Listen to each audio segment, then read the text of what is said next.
אל תקרא הליכות אלא הלכות. Shavua Tov Rabotai, Bessorot Tovot, on est le 23 dans le mois d'Iyar, on est le 38e jour dans le conte du Homer. Ceux-là qui aiment les valeurs numériques, 38 c'est là en hébreu, humide. Bon, c'est vrai qu'on a beaucoup d'humidité et beaucoup de chaleur cette semaine en Israël, on a plus que 40 degrés dans toutes les villes. Et c'est une vague, elle est là presque toute la semaine, qui est bien sûr liée à notre paracha. Ici, on vit l'actualité. La paracha, c'est Bamidbar, dans le désert.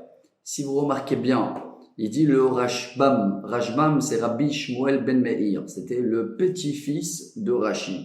Il est entouré juste à côté de la ville de Troie. Romrup, je crois, quelque chose comme ça. J'étais là-bas il y a 3 ans, je pense. Et lui nous raconte que le langage dans la Torah, depuis la semaine dernière, c'était toujours Behar, le montagne, Behar Sinaï. À partir de cette semaine, vous allez remarquer que c'est toujours Bamidbar, c'est dans le désert, c'est plus dans la montagne. Pourquoi ce changement-là? Il y a un Télim qu'on lit tous les Shabbats, c'est le psaume 29. Kol Adonai behadar, Kol Adonai shover harazim, Yachil Hashem midbar, midbar kadesh. Il y a un dialogue entre le désert et Dieu, car on le sait très bien, Tosfot nous apprend dans le Talmud que le monde a été divisé à 3 tiers. Il y a un tiers, c'est de l'eau, la mer, un tiers des villes et un tiers le désert. Alors c'est vrai que la mer, on le laisse de côté, c'est vacances, bon, il n'y a pas des gens qui habitent là-bas. Le désert, il s'est plaint vis-à-vis de Dieu. Pourquoi dans les villes, il y a beaucoup de Torah, il y a des bonnes actions, et chez moi, il n'y a rien. Il n'y a que des bêtes, des lions, des scorpions, des serpents.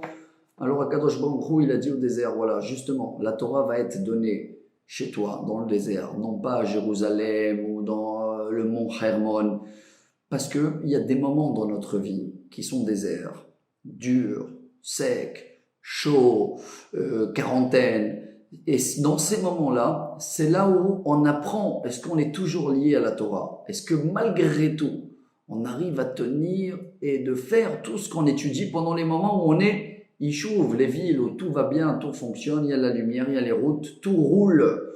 Et bien, chers amis, c'est pour ça que dans les stations, les 42 stations qu'on a eues dans le désert, après Midbar, il y a Matana.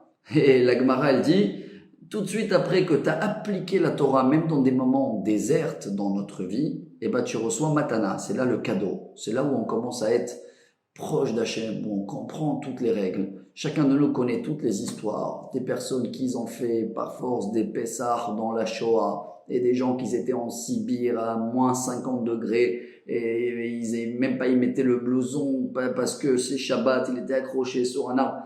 Il y a tellement des histoires dans notre peuple que des gens, ils ont tout donné pour appliquer la Torah dans des moments très durs.